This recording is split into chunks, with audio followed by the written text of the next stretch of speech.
सब याद है ना? जैसा मैंने कहा था वैसे तुम्हें पढ़ा है ना सब कुछ? कहीं अनिरुद्ध को मेरा सच ना पता चल जाए कि मैंने सोमनाथ के जरिए भाषण के वाक्य बदल दिए हैं। जो जो तुमने याद किया है, जैसे याद किया है वैसे ही सुनाना। हाँ, अभी सुना देती हूँ। चलो। नमस्कार, मैं बोंदिता रॉय चौधरी हूँ।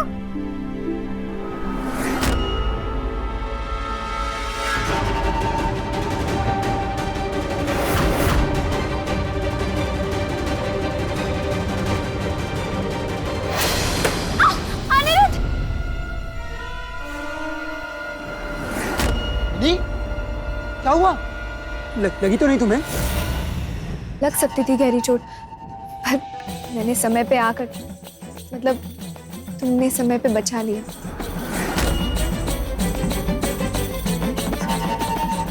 नहीं, देखना चाहिए ना चलते हुए, ध्यान रखना चाहिए ना अपना। चिंता मत कर, सब संभालूंगी। शुक्र है दुर्गा माँ का, बचा लिया परी दीदी को चोट लगने से। तो सब ठीक है, जो हुआ सो हुआ, ध्यान रखना मिनी। और बोंदिता, तुमने जितना मुझे सुनाया मुझे बहुत पसंद आया। ऐसे ही आत्मविश्वास के साथ सभी के सामने भाषण देना है तुम्हें। All the best. Good job mini. अब ये अनपढ़ बच्ची गलत भाषण पढ़ेगी और तुम वही सुनोगी जो मैं चाहती थी अनिरुद्ध।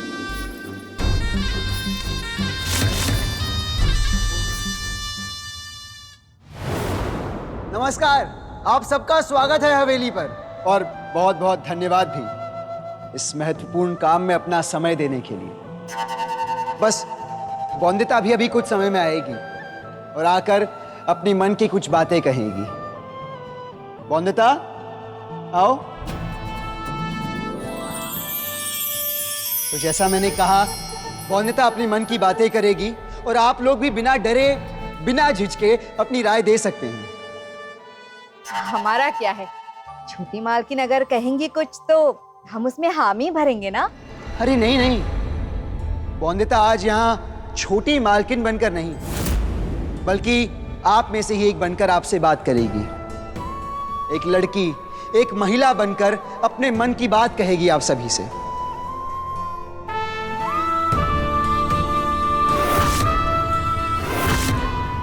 इसीलिए अगर आप लोगों को बोंदिता की कोई भी बात सही या गलत लगे तो बिना डरे, बिना झिझके अपनी राय जरूर दीजिएगा।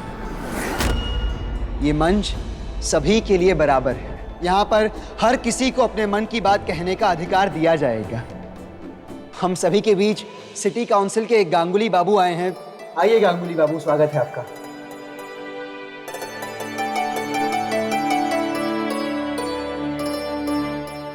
बोंदिता, तुमको मैंने जैसे सिखाया है, जो जो कहा है वैसे वैसे कहना, ठीक है? मुझे पूरी उम्मीद है और पूरा विश्वास है कि लोग तुम्हारी सुनेंगे भी और मानेंगे भी।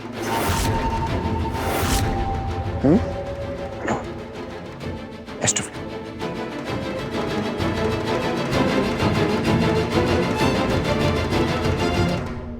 नमस्कार, मैं बोंदिता रॉय चौधरी हूँ। बहू हूँ रॉय चौधरी परिवार की।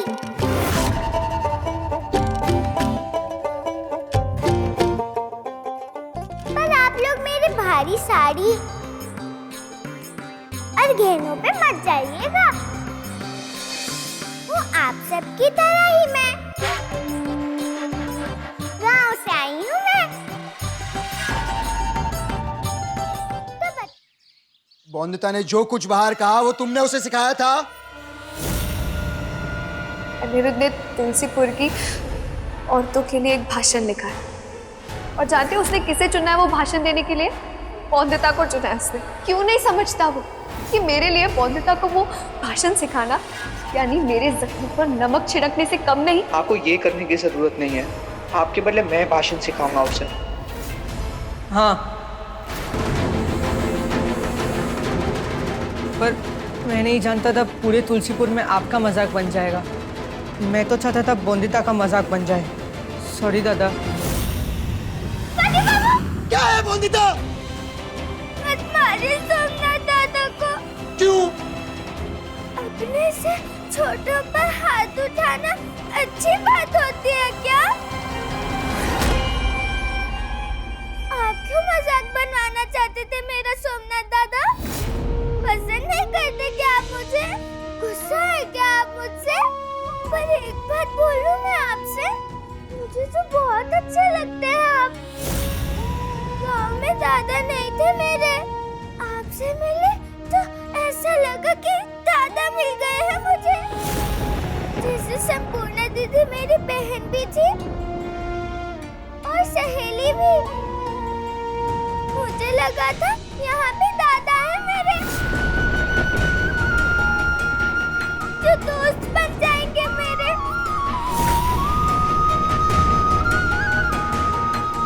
सोम, जाओ यहाँ से। पर दादा वो सोमनाथ, यहाँ से जाओ अभी।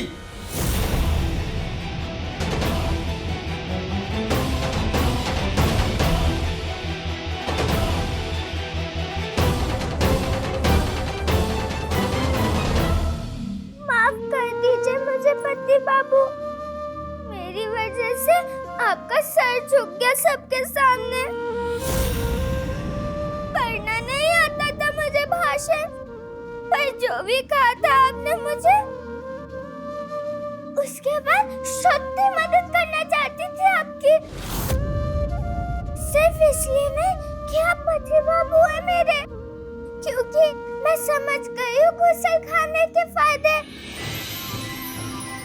अब जैसा मुझे अच्छा लगा गुस्सा खाने में नहा धोकर, वैसे सब औरतों को भी अच्छा लगना चाहिए ना। सबको मिलना चाहिए ना मेरी तरह अपना अपना गुस्सा खाना। हाँ बोंदिता। अच्छा बोंदिता, एक सवाल पूछूं? सच सच बताना बिना हिचकिचाए। तुमने पढ़ाई क्यों नहीं की? पाठशाला क्यों नहीं गई कभी बोंदिता? बाबा, मामा, माँ, किसी ने दाखिला नहीं करवाया तुम्हारा? क्या मामी मना करती थी जाने से पाठशाला में? नहीं, मामी ने कभी रोका नहीं है पढ़ने से। फिर? पर माँ, पापा, मामा ने कभी कहा नहीं कि पढ़ना चाहिए मुझे। वैसे भी क्या एक लड़की की पहचान उसकी पढ़ाई से होती है क्या भला? पढ़ाई लिखाई सिर्फ लड़कों के लिए जरूरी है? बताइए क्यों जरूरी है एक लड़की के लिए पढ़ाई करना? माँ कहती है कि बड़ी समझदार हूँ मैं। तो कहिए आप, फिर क्या जरूरत है मुझे पढ़ने लिखने की? मामी ने बताया था कि कोई नहीं पूछता है विवाह में कि लड़की पढ़ी लिखी है या नहीं। उल्टा नाराज हो जाते हैं रिश्ते वाले अगर लड़की पढ़ी लिखी हो। फिर क्यों चाहेगा कोई भी कि पढ़े उनकी लड़की भला? परी दीदी को क्यों भेज दिया आपने? मुझे सिखाने की जिम्मेदारी उनकी थी ना? और कोई नहीं सिखा सकता क्या तुम्हें? हम बनाएंगे तुम्हें कुशल गृहिणी। हम सिखाएंगे घर गृहस्थी के गुण। अच्छी पत्नी बनी, अच्छी बहू बनी, अब क्या अच्छी गृहिणी भी बनना पड़ेगा? एक बार में क्यों नहीं बता देते कि क्या क्या बनना होगा मुझे? सबसे पहले तो शांत बनना है तुम्हें। शांत रहना सीखो। जितना जबान चलाती हो ना, अगर उतना ही हाथ पांव चलाओगी तो क्या कुशल गृहिणी बनने से कोई रोक सकता है तुम्हें? गृहिणी बनना जरूरी है क्या काका ससुर जी? सूरज का उगना, हवा का चलना, जल का बहना जितना जरूरी है उतना ही जरूरी है एक औरत के लिए कुशल गृहिणी बनना। अरे घर गृहस्थी यही सब तो जीवन का सबसे बड़ा सुख है औरत का। घर संभालती, चूल्हा चौका करती, भोजन परोसती, क्या सबसे सुंदर नहीं लगती लड़कियां? याद रखो बहू, गृह कार्यों में निपुणता ही सबसे सुंदर गहना है एक औरत का।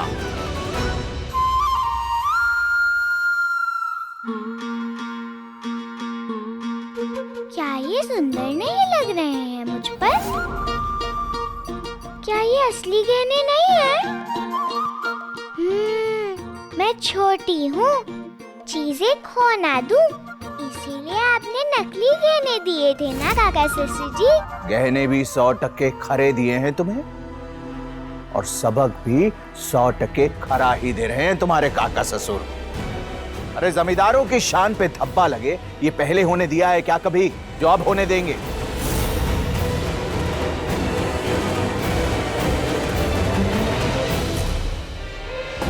कितना कुछ करना पड़ता है शादी के बाद। एक अच्छी बहू, कुशल गृहिणी और अच्छी पत्नी बनो। पहले तो बस पूरा दिन खेलो, रसगुल्ले खाओ और माँ से कहानियाँ सुनो। अब कैसे करेगी इतना सब नन्ही बोंदिता? बहू, ये लो बहू, आज से ये है असली गहना तुम्हारा।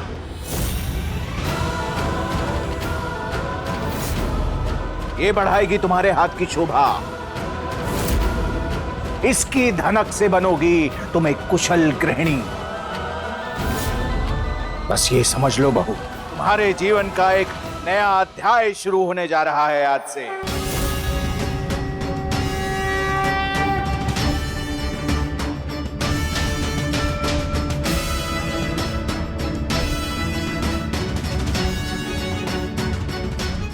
वंदिता,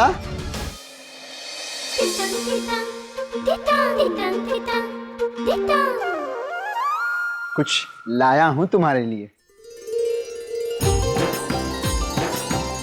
दिखाइए ना, रसगुल्ले हैं?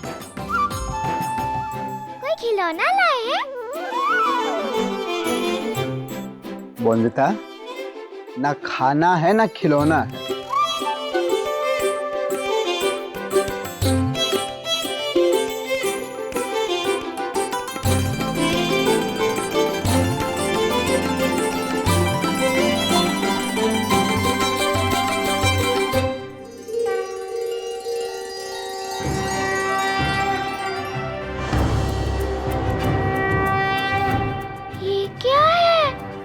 ये चौक और स्लेट है वंदिता, तुम्हारे लिए।